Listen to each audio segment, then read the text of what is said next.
Եվրասիական տնտեսական միության միջկառավարական հանձնաժողովի նիստ կա նախատեսված,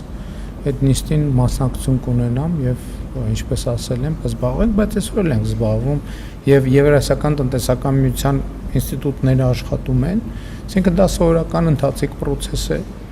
եւ այդ process-ներին կմասնակցենք։ Առաջին հարցի հետ կապված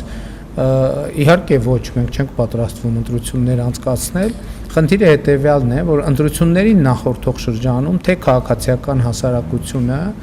եւ թե քարոզարշավի ընթացքում մեր քաղաքացիները այդ հարցը անդադ բարձրացրել են եւ ես սկզբունքորեն դեմ եմ եղել, որ մենք ընտրություններից առաջ նման փոփոխություններ անենք, որովհետեւ դա կարող էր հարցեր առաջացնել, բայց նաեւ խոստացել եմ, որ ընտրություններից անմիջապես հետո մենք դա կանենք։ Այս է պատճառը, որ պարզապես այն ինչ որ խոստացել ենք, արագ իրականացնենք, որպեսզի մարդիկ, այսինքն իրանց մոտ հարց չառաջանա, թե ինչու այդ փոփոխությունները չեն արվում։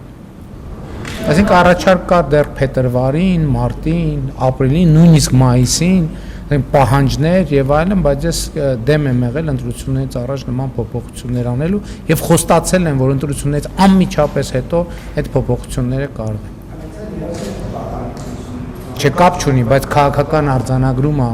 անելը մարդկանց խոստացել ենք, որ կանենք ընտրություններից անմիջապես հետո։ Մարդկանց տված խոստումը կատարելու մասին է խոսքը։